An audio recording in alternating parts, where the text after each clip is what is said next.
Hi guys, Victor from Tech Heads here.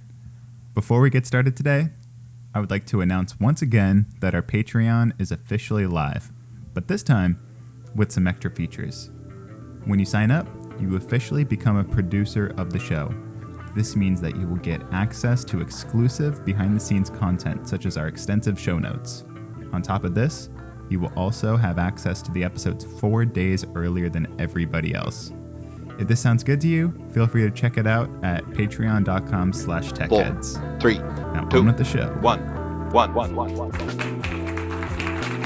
So, here we go. How you all feel tonight?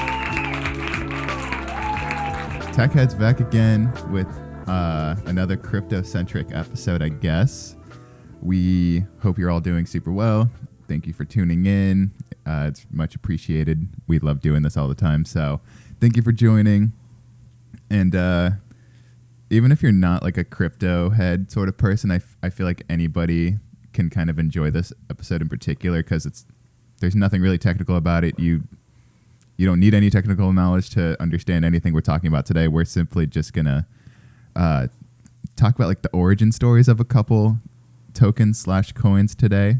So I hope you get a kick out of it. And without stalling any further, let's just start the show. So Anna, how are you? I'm pretty good. How are you? I'm good. I am giving my dog the stink face though because he keeps barking. Oh, I'm good though. I took a couple days off of work, so I had a 4-day weekend. Oh, there he is. Pablo. Just in the corner of the shot. He's so funny. Oh, I can't wait to make this a video format podcast. Anyway, yeah, it's been really good. We did a lot of fun things this long weekend, and past couple of days we've been doing some vineyards because we've got some nice wine country out here. So we did a little bit of that, and today's Super Bowl Sunday, so we're going over to a friend's house to hang out, and hopefully I'm gonna watch all of the cryptos that I have just skyrocket. So hope that's my plan. At least we'll see though. Yeah. Do you have any Super Bowl plans today? Yeah, actually, I'm gonna make something to take over to my sister's because she's having people over, so it should be fun too. We're headed over there later, and Augie's already rocking his University of Florida jersey, like his Super Bowl jersey. He looks adorable, nice. Especially because the Cleveland Bengals kicker is from, he played at UF. He went to UF. So yeah, it'll be cool to, to sport that, just to support the one dude that we know is from Florida. But nice. Yeah, it should be fun. I'm looking forward to the game. Yeah. You mean the match, right? The match. I'm looking forward to the sports games. Should be fun. I don't know what's going to happen, but I'm not talking about sports anymore, but for the Super Bowl today. So as a lot of us know, it's at the crypto.com arena, right?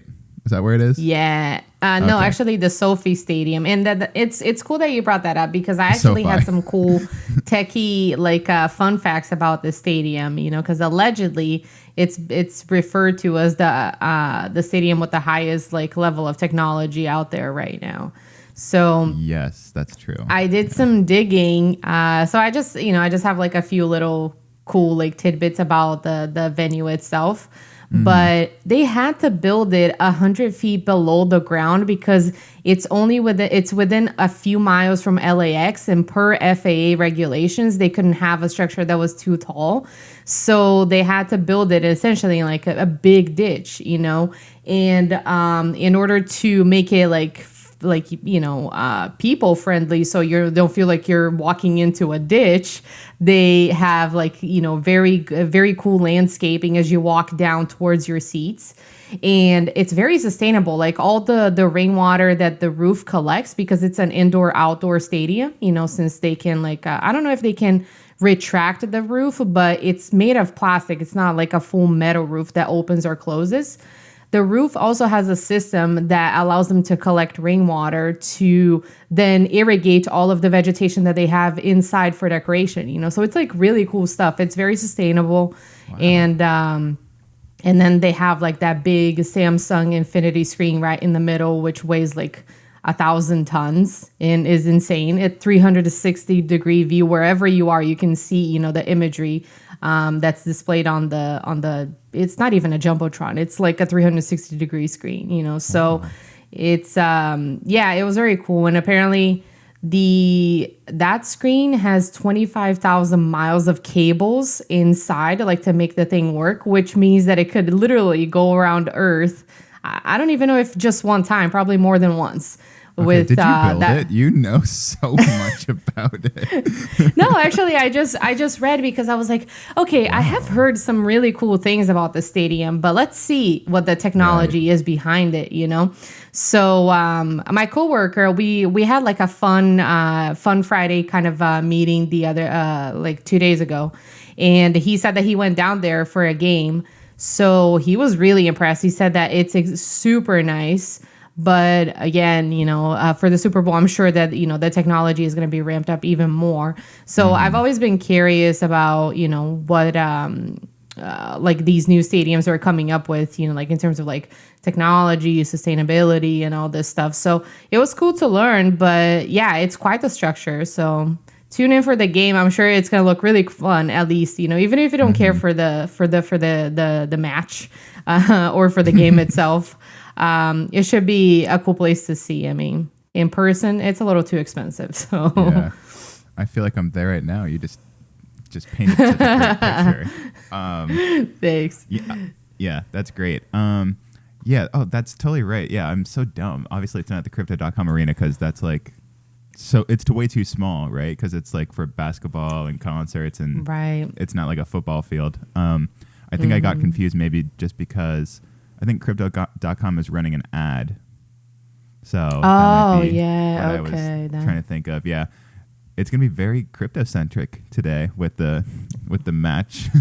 I think there's 2 exchanges running ads, and I'm pretty sure don't quote me on this, but I'm pretty sure that like the concessions there you can pay with crypto.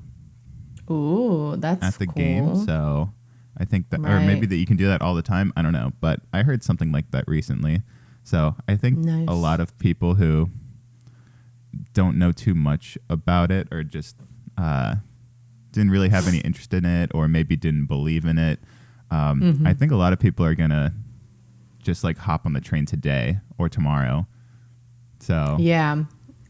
It should be interesting to see how the market is going to react, this week. Because last week I didn't have a chance to take a look at things during the week, during like trading hours or whatever the market is actually open.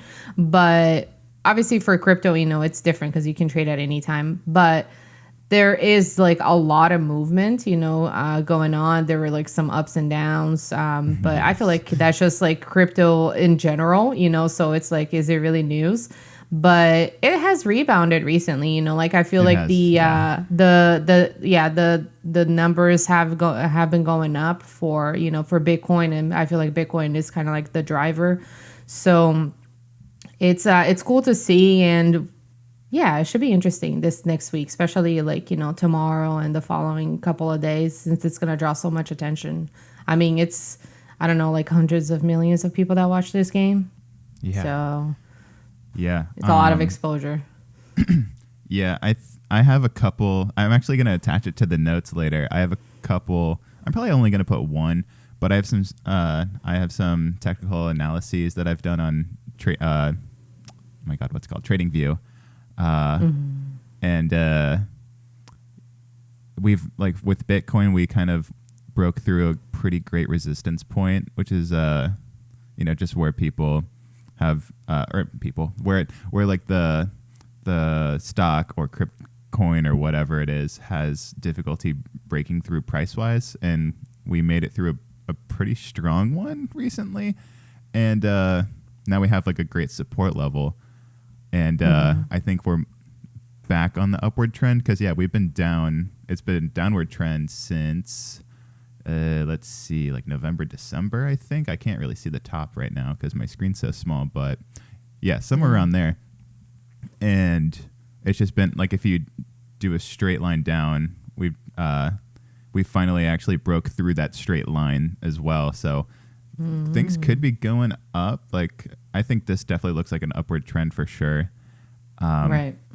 So luckily I was buying the dip, and it's looking pretty good now. But the big talking point was actually a token that I'm gonna cover personally today. But I don't know how yours did this week. Yeah. I'm sure it did just as crazy as everybody else because it was a weird week for sure. But yeah, I'm really excited to see what happens after today for sure. I think things are going to change quite a bit. Yeah, I think I mean, first of all, shout out to crypto.com for finally allowing me to get back into my account. So that was cool. It only took a week and like 20 emails. It's good. I mean, I only got crypto for like one token or one coin, because at the time it was the only exchange that had it listed. So I was like, okay, why not? I mean, I already have a few other accounts as it is. I don't really mind. But yeah, it's, I've already like doubled whatever I put in, even more. But it would be nice to have like a couple more zeros, like, shed off that the actual, amount per coin, then I'm definitely going to be seeing some nice results. But yeah, it's cool. It's cool to see it's cool to see it like going up, obviously, like having more money than what you put in. Yeah. But yeah, so at least I got access to it. So I'm happy about that. I didn't want to lose it, I don't want to expose what you're talking about because I know what you're talking about. I'm curious, what price did you get in at? Like, what's your average price on it? Do you remember? Oh man, it was like if I doubled it, I think it was probably like one extra zero to what it is now.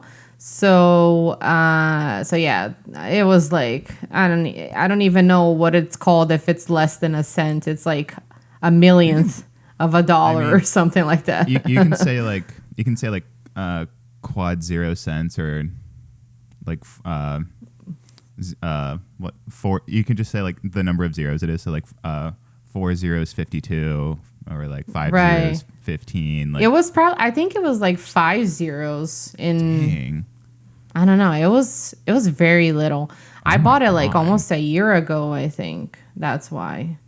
So yeah, so I mean honestly, like I didn't put in that much money because I just thought it was going to end up like Doge, like Doge, like it got to, what was it? Like 60 cents? No, not even, was it 60 cents? It got to like something that, I mean, a few people made money off of it, but then it just immediately went down and I was like, yeah, no, let's see how this is going to play out. So, I put in a little bit of change on it. Didn't really expect it, but I was like, I would just hold on to it. You never know, if in a few years this thing is going to give me something back. Like if I'm going to like, 10 exit or 100 exit, that would be really nice. But yeah, so I'm just letting it sit there. I was just didn't want to like, them to think that I was trying to get access to someone else's account, because I was like, it would suck if I was one of those people that didn't get access to their account and lost the coins or whatever, and then it turns out to be like thousands of dollars or tens of thousands or something insane. Unintentionally burn coins. Yeah, right, exactly. Okay, we talked so much about it already. Why don't we just expose what we're talking about? We're talking about Shiba Inu, which is my topic for today, and Anna's covering another one, which maybe we can bring up later. But since we're already talking about Shiba Inu, let's just get into Shiba Inu. So I'm just going to take you guys on like the origin story of it, and then show you like what I think is happening. Maybe we'll see where it goes. But basically, it started as a joke for the crypto community, but it's obviously exceeded expectations and has turned into a multi-billion-dollar project. And commonly referred to as the Dogecoin killer, Shiba Inu was developed in mid 2020 by an anonymous developer or a group of developers. Nobody really knows, but he, she, they go by Ryoshi. Ryoshi? Is it Ryoshi? I think it's Ryoshi. I don't know. Could be any of those. But anyway, it quickly got the attention of the world when Elon Musk obviously tweeted something about getting a Shiba Inu dog, which of course made the price skyrocket 300%. And I think we talked about it on an episode, like an early episode, because I was like, God, screw this guy. Like, all he has to do is tweet something and, like, you know, markets just go crazy. But anyway, on top of that, Ryoshi sent half of all the SHIB coins to Vitalik Buterin, and they probably just did it for like advertising reasons, just so they could be like, hey, like, he has them, like, he believes in the project too, like, so you should get some SHIB as well. But soon after receiving them, he sold 50 trillion tokens, which was worth 1 billion USD at the time, and donated it to the India COVID Crypto Relief Fund, which was awesome. Very cool. And then the remaining amount that he had, which was worth 6.7 billion, he burned it. And in case you guys don't know what burning is, it's when you send the tokens or coins to a wallet that nobody else has access to. So then that means they're just gone forever. Oh, wow. Yeah. So he, I mean, good for him. Like, he donated $1 billion. Like, that's insane. Right. But why did he just burn? Like, why didn't he just donate more than that? You know, like, he wasted so much of it. Like, I'm appreciative of him for doing that. Like, that's, you know, no joke. $1 billion, that's great. But why don't you just donate all of it? You know? Yeah, that's a good question. I mean, it doesn't have a cap, right? Because it's not like it has a limit like Bitcoin does. Oh, I thought you were saying a cap on donations. Like, we don't accept more than $1 billion. Yeah, no, like a cap as far as, you know, like the volume that it can reach. Yeah. I don't think it does. It's probably infinite. Yeah, probably. So you might ask yourself, how did a meme token beat a meme coin? So Dogecoin was created as a joke back in 2013, basically saying that, you know, anybody can just copy the code behind Bitcoin and have their own cryptocurrency. Eventually, people started to lose interest, though, in Dogecoin because it doesn't utilize smart contracts, and Shiba Inu actually can because it's on the Ethereum blockchain. So that means you can lend out your Shiba Inu and let others trade with it while you collect fees. Blockchain developers can work with it and do all sorts of stuff that you couldn't do with Dogecoin. It's like Bitcoin, for instance, like, you can't do smart contracts with it. So, I mean, it makes sense that it's like still the big main one, but the second most popular one is Ethereum because it does utilize smart contracts. So, yeah, just for the meme coin, it didn't make sense to stay around as a joke. So that's why we have Shiba Inu now, because it's the same dog. Like Dogecoin, it's like, you know, the Shiba Inu dog as the little symbol and mascot and all that stuff. So Shiba Inu, the coin or the token itself, is the same dog. It was just an upgraded version, I guess you can put it as. Gotcha. Maybe we've been saying coins and tokens so much. Maybe we should talk about that. So in the world of crypto, we have coins and then we have tokens. So coins actually help run a blockchain while tokens don't. So tokens utilize the power, the security, and the upkeep of a blockchain without actually having to be a coin. So Ethereum is a true coin on the Ethereum blockchain, while Shiba Inu is a token on the Ethereum blockchain. So Dogecoin had its own blockchain, actually.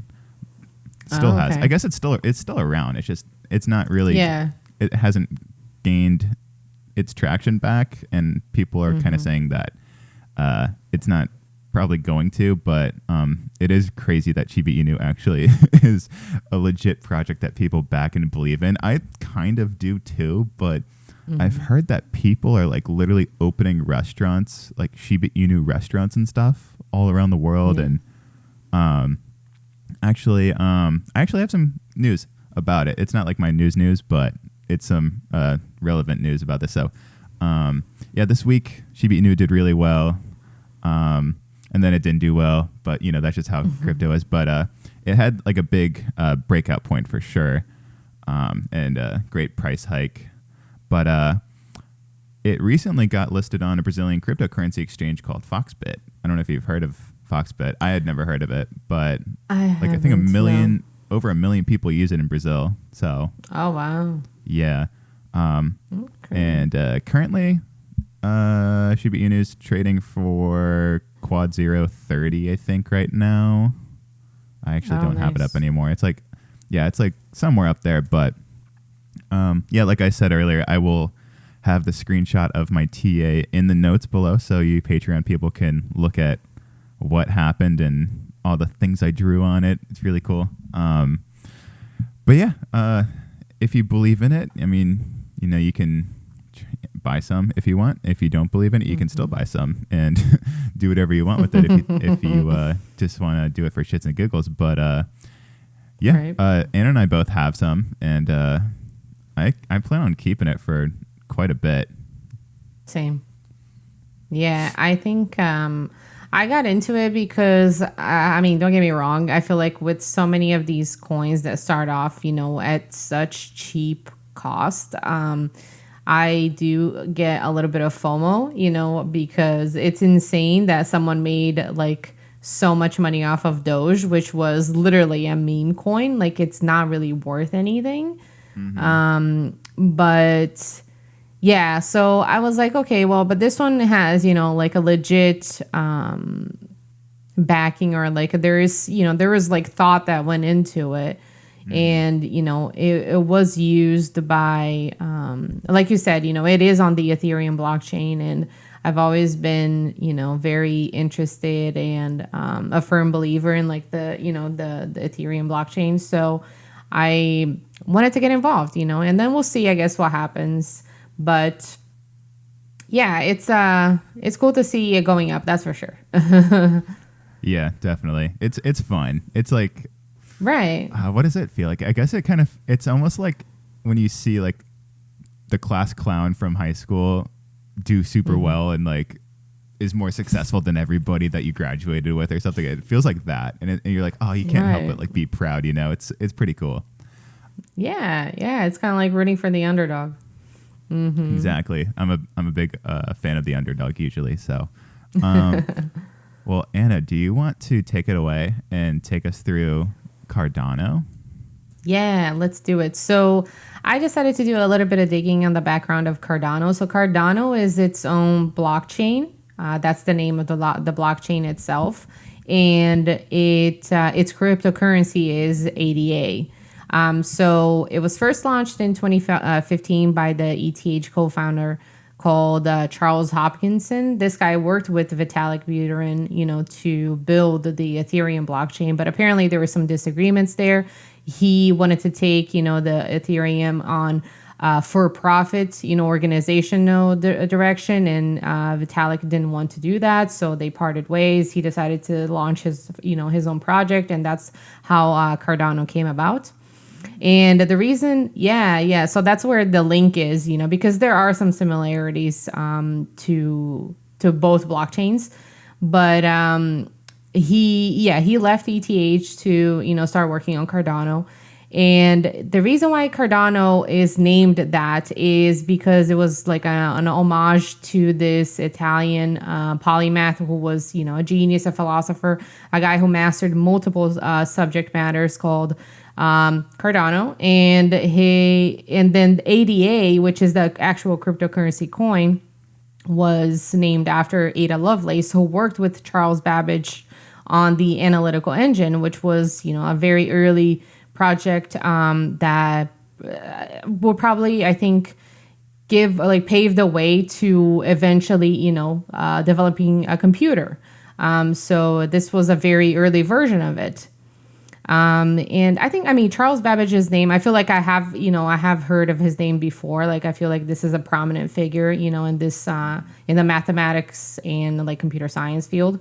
But yeah, that's how, Cardano came about.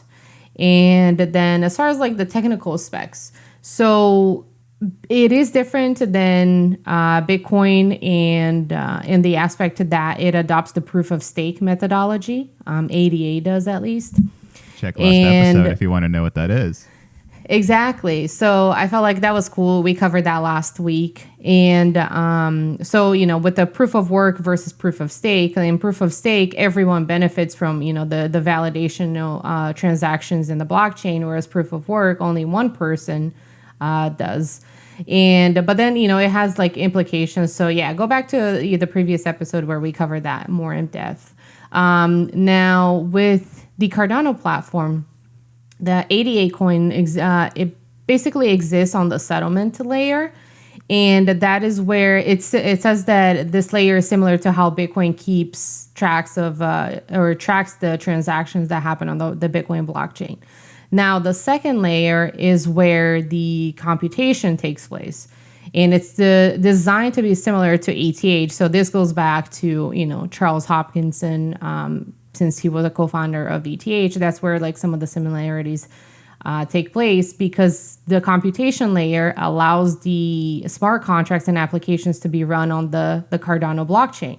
So that's how you can, it allows for that for applications and for, the contracts to be run on that layer. So it is more efficient than I would say the uni-level or unilayered Bitcoin blockchain. Now, with it started out that Cardano was its value, I think it first came into play when there was an initial coin offering like years ago. Just like there's an IPO, there was an ICO for Cardano. So they distributed a bunch of coins, and that's, I think, how the coin itself started to gain some popularity and traction. But as of last year, the market cap is of $77 billion, and it has been named the biggest proof of stake cryptocurrency to date. Now, in another, cool figure that I found out doing this research was that Cardano, it was reported early last year that Cardano uses about 6 gigawatts annually, to keep the blockchain, functioning. That's the energy consumption figure. And that is less than 0.1%, 0.01% of the amount that Bitcoin uses annually to keep its blockchain running, which is 110 terawatts of electricity, that's necessary to keep it going. So, Damn. That's another thing that I feel like it kind of goes back to its ETH roots, where it is more energy efficient, it's proof of stake. So yeah, that's where like the difference lies. But I think that it's another cryptocurrency that is very promising. So, there's a lot of I think the technical aspect of it, like the specs and how it has been structured so far, a lot of thought was put into it. And I think that is because they wanted to scale it. And I mean, I think if it's valued at 77 billion right now, then I feel like they did they did a good job at that. So yeah, I think, Cardano is another crypto coin that I think I first found out about last year.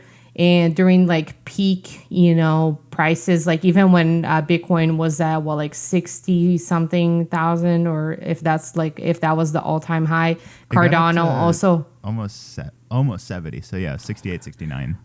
Right. So Yeah. I think around that time, like it drove a bunch of the other coins up, and the Cardano also went up as well. But I feel like for the past several months, it has retained its value for quite a bit. But it's not just about like the coin itself. It's very cool to see that it is proof of stake, and it allows smart contracts, so you can run applications on its blockchain. So, and the fact that it is more energy efficient. So yeah, I picked this one because I thought it was it's fairly new too. I mean, it was launched in 2015. So It's you said it's ADA. I was just gonna pull this up on TradingView to see what's going on, because I always forget to look at it. Do you? Yeah, ADA is when did you get in coin on it again? It was like March or April of last year. It says 2.96. Dang. Right. Oh my God. So you got in way down here. That's really good. Oh my God. But yeah, we're basically back to where you started, which I know. Yeah, I could buy more now and probably have a better average cost, honestly.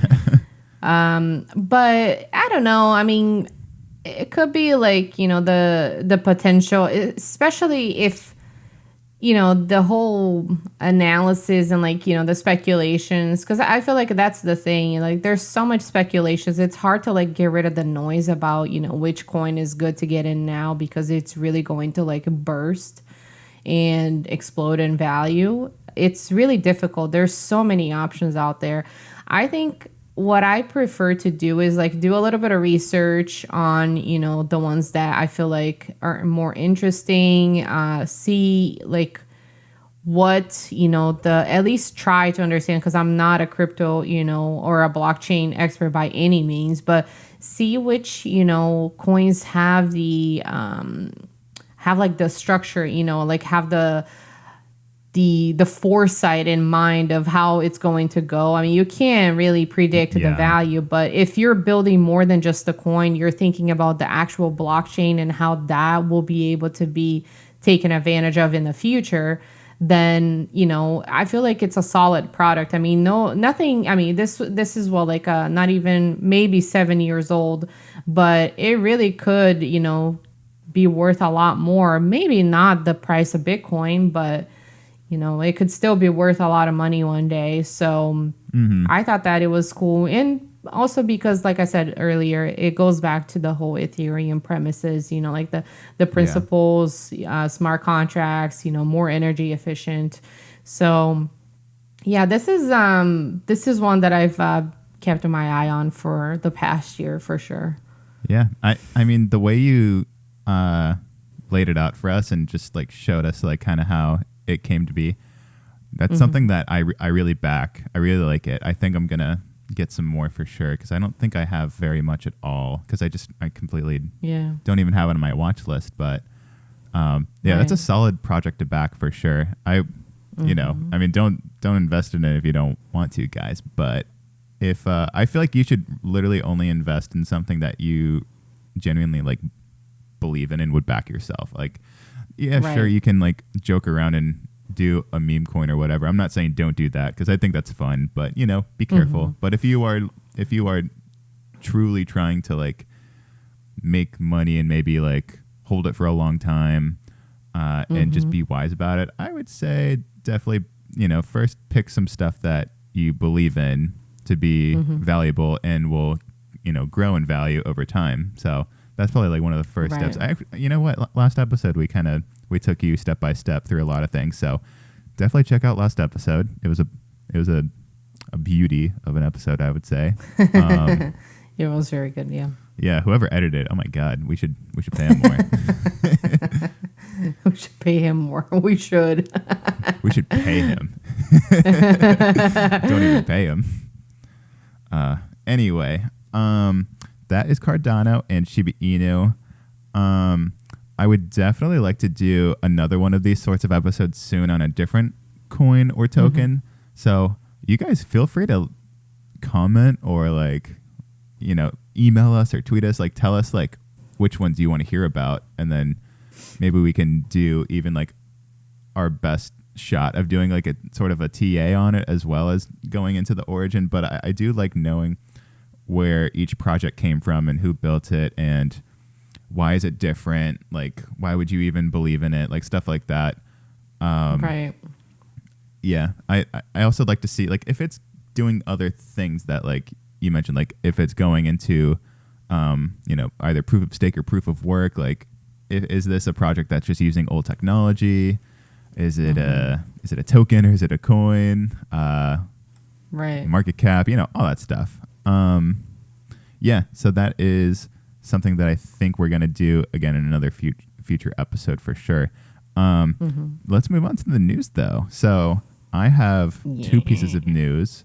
I'll share one of them and then you can share, because I know you have news too. I feel like one of the things I have is the same as yours. I don't know why. I just have a feeling that we got the same news. All right, cool. We'll see though. maybe. So actually today, Anna and I are not using Zoom because it crashes on us all the time. Last couple episodes, I edited in some funny things where the call dropped off. Yeah. But, it wasn't funny anymore after the second time. So Right. we're trying what's it called? Google Meet? Google Meet, yeah. Yeah. So we're trying Google Meet right now. But anyway, so I actually found this article this morning. So it's actually a PSA. It says, update Zoom on Mac to fix a bug that keeps your mic on after meetings. So if you're using Zoom on a Mac, now's the time to make sure that it's updated to version 5.9.3. Zoom has acknowledged a bug that appears to cause the microphone on Macs running macOS Monterey to stay on even after leaving a meeting, which is like creepy as hell. Oh my God. Oh my God. So what? here's a comment from a Zoom representative. He says that Zoom experienced a bug relating to the Zoom client for macOS, which could show the orange indicator light to continue to appear after having left a meeting, call, or webinar. He also noted that updating Zoom to version 5.9.3, which was released in late January, will fix the issue. They actually first attempted to fix the bug in December, but it looks like the solution didn't work for everybody. So this is like their final fix of it. So good timing on switching from Zoom. It's like, geez, that is privacy That's 101, scary. dog. Yeah, right. Yeah, I mean, so, also, you would think once you turn off a call, no one is listening, but their Zoom is like, gotcha. gotcha. We're always Yep. listening. Exactly. Yeah, so share your news with us.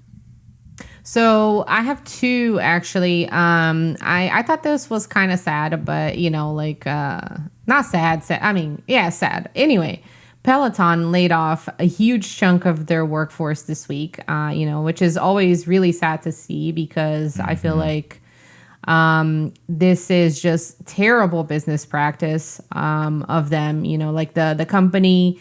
It was coming about, before. It's been around, I think, for several years now. But I felt like, their product, which were the bikes and the subscription or whatever it is that you can pay for those classes and all that. I was like, okay, yeah, that's very cool. But for the cost, I mean, how far is this company really going to go? And then long and behold, we have lockdown. People are, stuck in their homes. What do? They start to buy Peloton. The stock goes up, the company is doing extremely well. They decide to bring, thousands of workers to try and deal with the demand for their product. But were they really thinking, long term about how the company was going to do even 2 years down the line? And here we are in 2022 and they have to lay off like a quarter of their workforce. So Crazy. I feel like this is like prime example and something that we've seen in several so many times now. It's like, I feel like it's an iterative process with business in America where you have these explosive growths, with companies, and then they bring all of these people, to try to cope with that.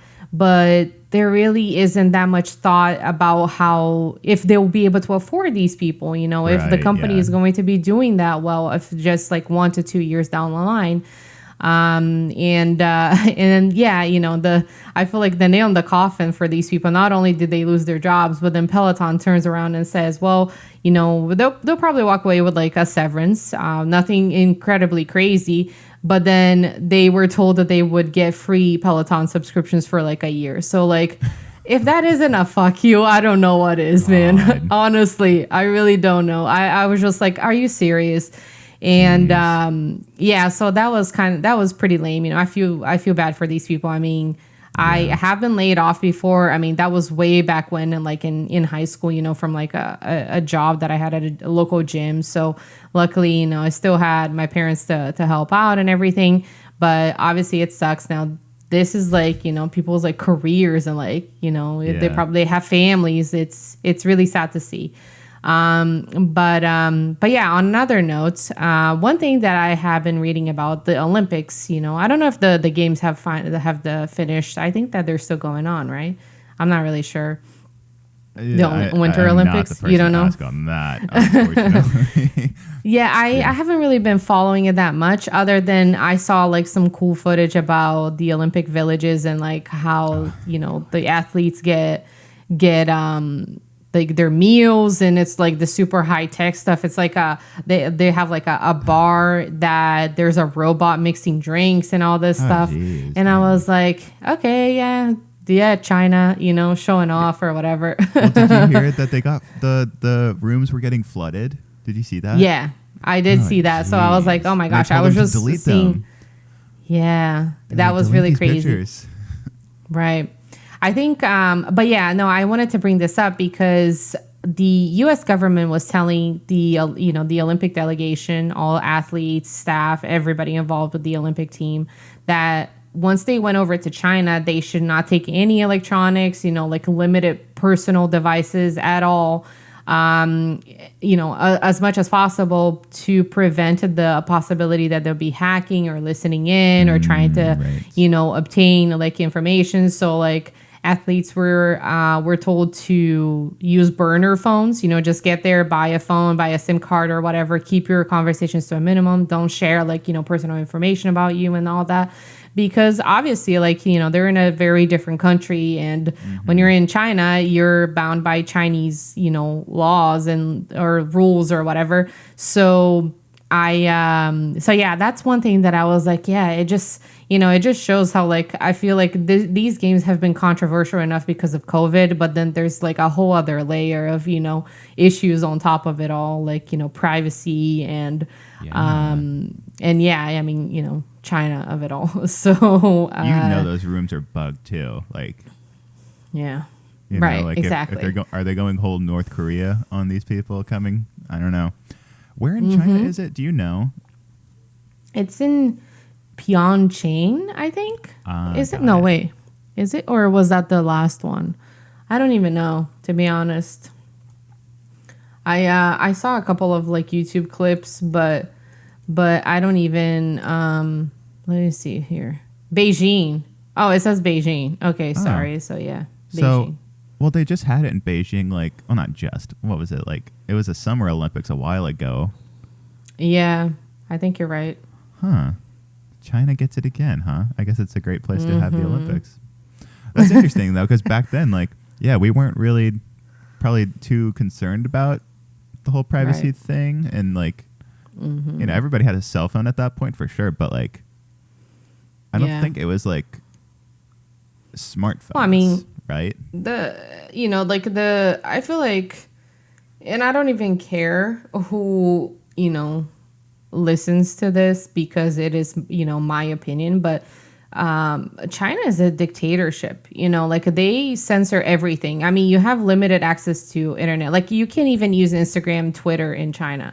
So it's because they're like trying to restrict like the incoming information. I feel like to hide the truth about what the world really is outside of China to those people, because I mean, they do have 1 billion citizens, huge like manpower, but it's just like it's kind of crazy, that that at this day and age it's a thing. So yeah, I mean, was it really surprising that the athletes kind of got poked like over on the shoulder and be like, yeah, no, don't take your stuff because you never know. Of course. And you don't want to, give them like any more ammunition over what they already have. So yeah, no, I thought that it was kind of interesting. And like you said, you don't know like if the, those athlete rooms are bugged and all that stuff. Exactly. So it's kind of, I feel like it must be an interesting place to be. I think in a future episode, we have to talk. You worked at a gym? I did. Yeah, like a long time ago. Amazing. Oh my God. So you got fired. Were you just like, you were probably on a treadmill and they're like, hey, Anna, there's customers. Get off the treadmill. So yeah, I remember I used to work at like the front desk and also the daycare because, there was like a little daycare place for kids. So that when the parents went to work out, they dropped their kids off. And there was one day, I think it was like a Friday, the owner came up individually pulled us aside and he was like, yeah, we're going to be closing our doors. That was like peak 2008 recession, you know. So it was, yeah, it was for that reason. He's like, yeah, we're going to be closing our doors. So, you know, fortunately, you're not going to be coming back anymore. I was like, okay. But he didn't tell any of the members. Like, those people literally probably went to the gym the following day and there was a notice at the door saying they were closed permanently. And that was it, you know. So it was kind of crappy. At least he told us, you know. It's not like I got to work the following day and I was like, oh crap, this place is closed, and then no one told me. But yeah, that was it felt really weird, you know. I knew I hadn't done anything wrong. I mean, he was letting everybody go. So right. Yeah, it is what it is. Yeah. Well, hey, you're here now, and who knows? Maybe you could have, if you stayed at the gym, who knows what you could have ended up doing. You could have, like, your whole career path could have been swayed based on, like, you know, something else. Who knows? Yeah. No, yeah, that's true. Yeah. I feel like it's so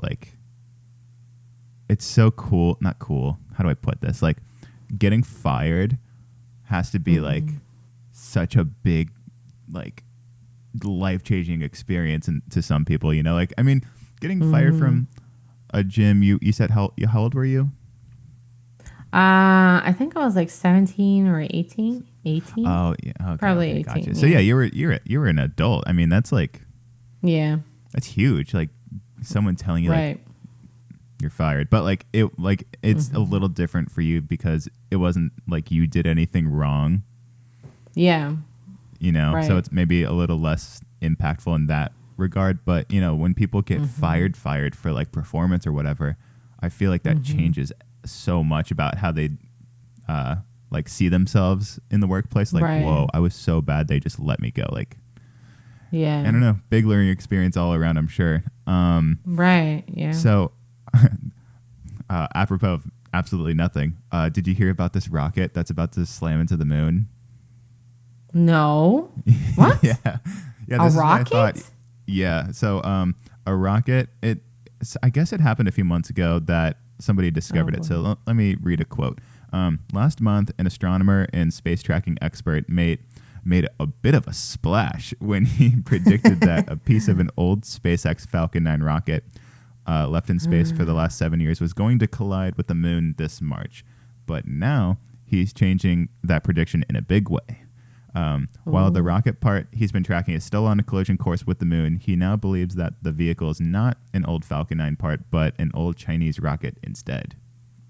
Oh, wow. Yeah. So I don't have I actually don't have a telescope anymore, but oh my gosh, if I was still going to Embry-Riddle and we had that big telescope, that would be so cool to watch. Oh my God. Right. I bet there's going to be live streams of it, like people with really good telescopes, like maybe live streaming the collision if you can see it. That'd be so cool. Oh man. Yeah. Keep me posted about that. It's so cool that you brought that up because I think I read an article earlier this week about like space debris and how there are so many satellites, you know, orbiting Earth that it even affects astronomers trying to get, you know, imagery like of stars and galaxies and all this stuff. And that's something that I feel like we don't realize because like it's very utopian, I think, to think when you watch these space movies that there's only like the space station and also like a shuttle, you know, going around. But they're actually like, I don't even know, like hundreds of thousands of satellites orbiting Earth like at any given moment, you know, so and more because they keep getting launched all the time. And yeah, there's a lot of like space like, I don't know, junk out there. But yeah, I guess that's another one, you know, and it's gonna crash on the moon. So interesting. That makes me wonder, like, how do companies even like if they, let's say I don't know. Now I'm about to ask it. Maybe I'm about to answer my own question. But like, let's say you're like a big company and you need like a satellite up there. Do you just rent one or like use one that's already up there? You know, like I wonder how that works. But I guess back in the day, like before you could maybe even do that, how would a company go through like being like, hey, government, can you launch a satellite up there for us? We want to put a satellite up there. Like, how does that even? That's a crazy email. I know. Yeah, it is really cool, huh? I mean, I know that what is it? SpaceX was working on SpaceLink, like the satellite internet, but I don't know how that project is going, to be honest. I just think yeah, it's really cool. I mean, even like you said, with the whole, like the debris crashing on the moon. Did you hear that they're going to bring the ISS down? Like in the next couple of years, they're going to crash it because it's too old. Yeah, the International Space Station, they're going to crash it off of the coast of the U.S. somewhere. I want to see that. Yeah, that's gonna look weird. How would you even do that? Does somebody have to go up there and just like drive Detonate it and then, and then just like parachute out while it's falling? There's probably much safer ways to do it, I'm sure, but that would be the funniest way to do it. Right. I wonder. I mean, I don't know if there is if there's another space station to come, or if there's already one up there now. But apparently this one is like really old school, so not even worth it, where they're literally just going to like crash it and then I guess you just change the trajectory and like make it so I guess it's not that hard at all, huh? You can probably do it remotely.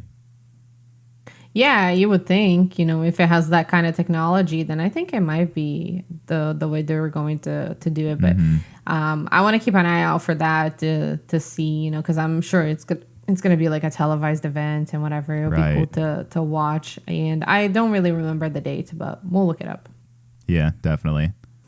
I thought about this a couple of times for some reason, but like I think about, because we schedule these podcasts out like a week. I've always wondered like, well, what if like the world exploded? Would our episodes still, that'd be so like, like everybody's gone, but then like it's still published, and then it's just like playing in some desert, just like and nobody's around to listen to it except like a cockroach, because they're the ones gonna survive everything. That's true. They really do. So all you cockroaches out there, welcome to the show. Yeah, I did you watch that movie Don't Look Up? Yeah, that's what made me think about it. Yeah. Okay, yeah, that was a good one. I saw it flying great, back.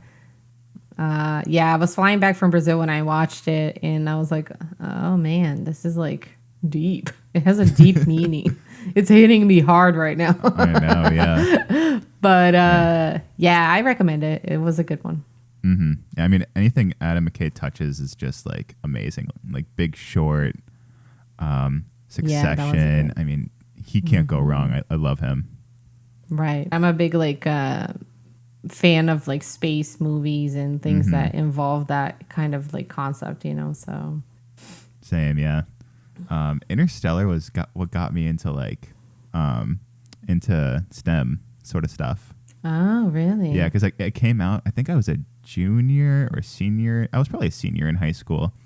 And that's when I was like, trying to figure out like what I wanted to major in and stuff. And I was like, you know what? I'm going to do space. and I originally majored in astrophysics.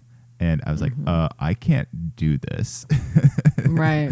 Literally not smart enough. But I thought it was so fun. I learned a lot for sure. So, okay, recommendations. Why don't we do that? Do you have yours for the week? Yeah, actually I do. So I have two. I came across this app called Blinkist, which is an app for busy people or people who are not really like big into sitting down and reading a book through like, front to back. It gives you like, it shortens like the message from the book, so you can listen to it in like a few minutes. It's going to ruin the book for you, but it kind of, I feel like in a way you're still learning something, because it's like, bits and pieces, or like a shortened or abridged version, of the idea as a whole. So if you're not really into like listening to, our podcast, for instance, or any podcast that's like an hour long, you can listen to these little messages with Blinkist about a book, that is like mainstream. I don't know. Atomic Habits is the first one that I guess is coming to mind. And, there you go. Like you kind of have like that idea. And then if you, I guess, want to go read the book, because it sparked your interest, you can.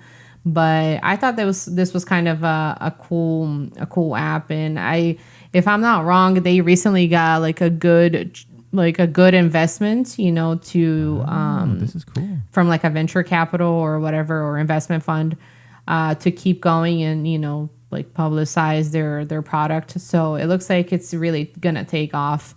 They have the backing right now. And then another one, nothing related to books, but a really cool extension or like a software piece that I came across through a work about version control and how to use Git. Like it's a good visualization tool. Is called Git extensions. So a lot of the software engineers in my team use Git extensions, to see like the commit history to like a specific branch, and you can see the diff files, to compare the code that was changed and all that stuff. So that's really cool. As far as I know, Git extensions is only available for Windows. I don't know about Linux, but an equivalent that kind of gives you the same features would be GitHub Desktop for Mac. So I use that one as well on my personal laptop.